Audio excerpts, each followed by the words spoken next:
All right, it's time for my winter outlook again. A lot of information goes into this, a lot of time and effort trying to put it together. Before I actually start into the outlook, I want to show you just a couple things that we look at, and there's a lot more of this on the web if you want to check it out.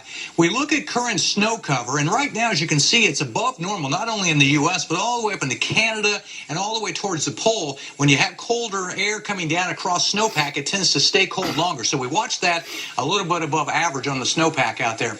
Another thing that we look at, and I've spent a lot of time on this one, sea surface temperature anomaly. In other words, where is it warmer or colder than normal? Areas that I look at, Gulf of Alaska, and especially out here, a thing called El Nino.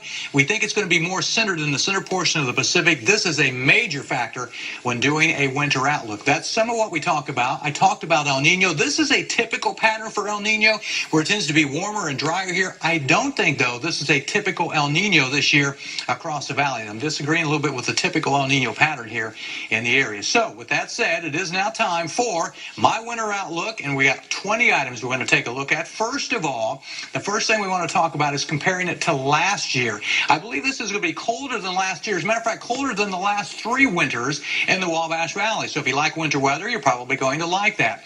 The most snow we've had since 2014, 2015. So again, more cold and more snow than we've been used to.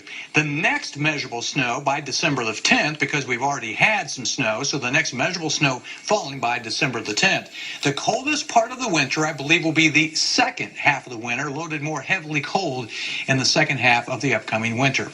Lowest snow amount when you look at December, January, and February, I believe will be in December, and I think it's because December is going to be back and forth month with the temperature, so it might be hard to get a whole lot of snow during the month of December. At least one record low temperature. We very well may see more than that because I'm skewing more towards a cold winter in the valley, but at least one record low temperature. And the ice, a lot of people ask about.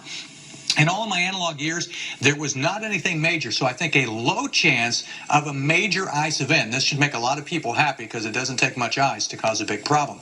Another thing which is good news, most of my analog years did not show major severe thunderstorm outbreaks. So we're saying not more than one major severe thunderstorm outbreak. So that would be some pretty good news for us as well.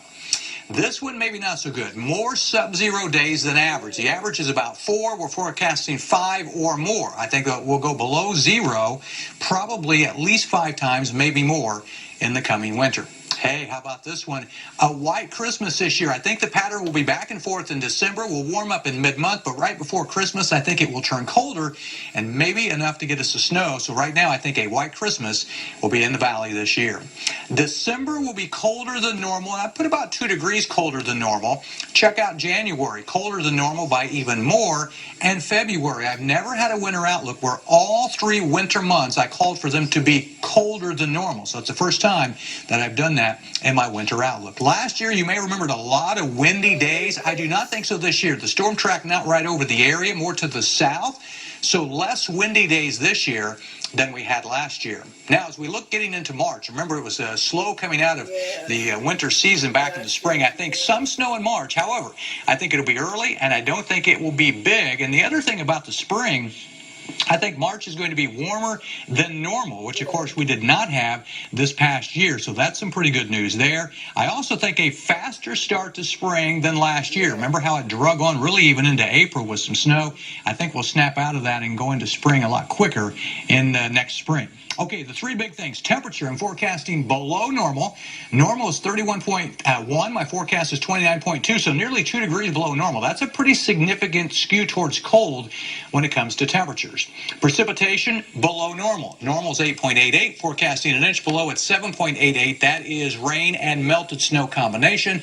Everybody asks about snow. I think it's going to be above normal this year. Normal is 16.5, forecast of 19 inches, so colder than normal, drier than normal, but above normal on the snowfall. By the way, you can check out my winter outlook at the 3 locations you see there are sponsors. You can pick up some brochures and also ice scrapers while supplies last. And don't forget to go to mywabashvalley.com. You will be able to get the version there that has lots of charts and graphs and all kinds of text information. You can find it there as well. We will leave it up there all winter, and you can track how we do as we go through another winter season here in the Wabash Valley. Good job, Jess. And one thing that I like most of all is that you look back and you judge, grade yourself on how you do. Come the spring, I'll look back and we'll see how we did. Also, at about 6:30, so in about 10 minutes, you can go to the website. So it'll be about 10 minutes. It'll be on there, the printable version of that. There you go. And if you're into weather, all kinds of charts, graphs, information, all of the thinking that went into my head, the analog years, things like that. Yeah. Nice. Truly the best in, the winter forecast in the valley. People really start to wonder what type of winter weather we're going to have here in the Wabash Valley. Storm Team 10 Chief Meteorologist Kevin has been doing some research, lots of research.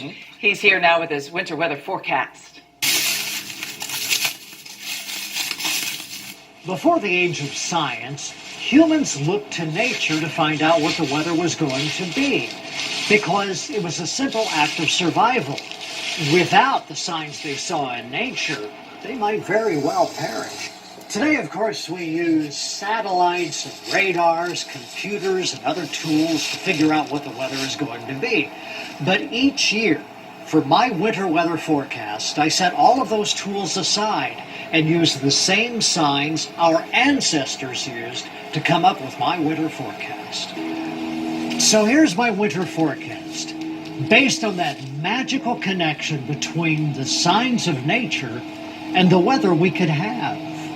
I must admit, this has been a difficult year because the signs have been sort of mixed. So here we go. Here's how I see December. December will be above average for temperatures, but with below average precipitation. It begins mild, but look for a chance of snow around the 7th or 8th. A couple of inches could fall. Then about the 17th, a chance of rain, and even some thunder possible. The days leading up to Christmas will be warmer with rain. This year, rather than a white Christmas, we could have a rainy Christmas. The month ends colder with a wintry mix. Fall colors were very bright this year, but they were late to come. Plus, a lot of acorns fell, and I've seen a lot of black woolly worms. So for January, I'm going in a different direction. I'm expecting January to be colder than average, with precipitation about average. Keep an eye on the period around the 14th, when we could get a nice snowfall, as much as 3 to 5 inches, then breezy and colder, much colder. Another chance of snow could come about the 21st, when another few inches could fall. The month ends a little warmer, with a chance of some showers. It rained on All Saints' Day, November the 1st, and that can mean a wet winter. Plus, there are very few sunspots, and that can mean colder temperatures.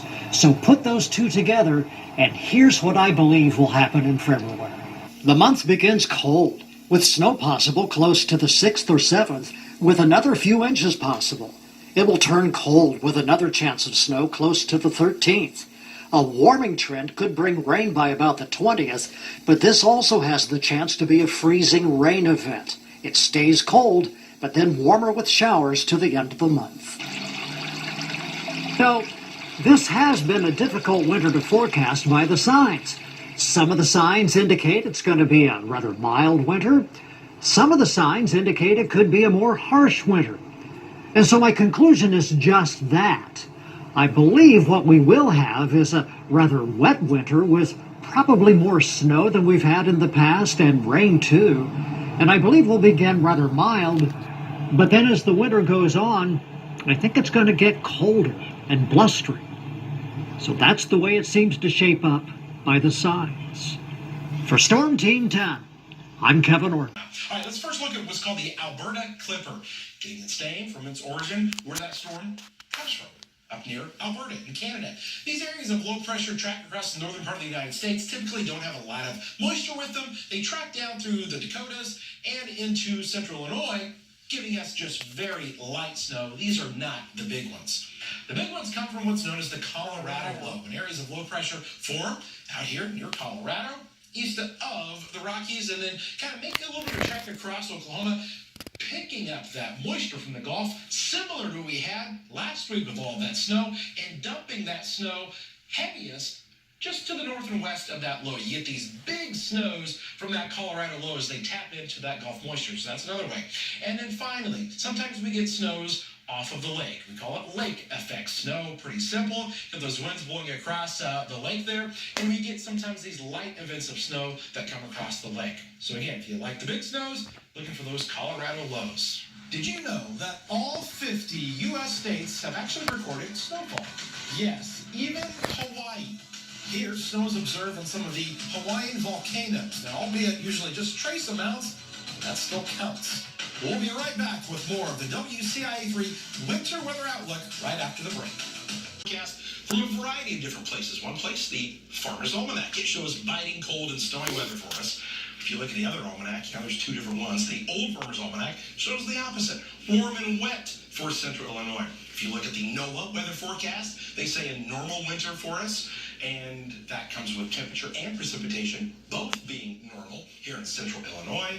So what do you believe? Well, I'm going to talk a little science behind it and look at something that is a huge indicator of what a winter is going to be like, and that is whether we have an El Nino or a La Nina. This shows a lot, as you can see. This winter, well, we are seeing an El Nino pattern. It is warmer along the equatorial Pacific Ocean, and that drives what our weather can be here with kind of the jet streams and where they're positioned. This is a current look at sea surface temperatures. Get your bearings straight. Here's North America, here's South America, here's the Pacific Ocean, and right through here, you can see these pinks and reds well above normal, and all the models are indicating that we're going to stay like that. In Celsius, degrees above normal, the anomaly there, 1.5, maybe even 2 degrees above. That is a weak to moderate El Nino. So what does that mean for the pattern? Well, typically, warmer and drier to the north, wetter and cooler to the south, but this year the jet stream doing a little bit something different. And we've got this big blocking high out here across the Pacific. It's creating these warm and dry conditions of wildfires in California. And for us, it allows for this cooler, wetter pattern to set up across our neck of the woods, which may be a good thing for snow lovers. Another thing I look at, what's going on the other side of the world? Yeah, in Siberia, it has a little bit of an impact on us here. What the snow pack is like in October there correlates to what may happen down here. You got the snow up there, and this cold air comes rushing down here across the big landmass of Canada into our neck of the woods, and a lot of times what happens there in October can show us what may happen down here. And look at this satellite image of Siberia, early October. Not a lot of snow. Let's switch to the end of October and look at all that snowpack there. That cold air is in place, and I think we're going to see many systems during this upcoming winter. The average snow, 23 inches is what we typically get. Now, the most we ever have had, 67.2. Boy, that would be something. Or the least has been 6.7 inches. The last 3 winters have been definitely on the lower side of things, below average, 12, 8, and 19. Last year was a little bit closer, but these are below average. We've not had an above average winter since 2014 and 2015. And that's what I think we may come close to. Because, hey, we're already kind of there.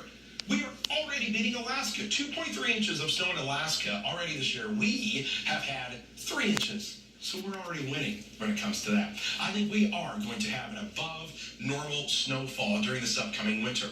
I'm going to go with about 25 inches of snow, which again is just above, but it is back above for the first time in several years.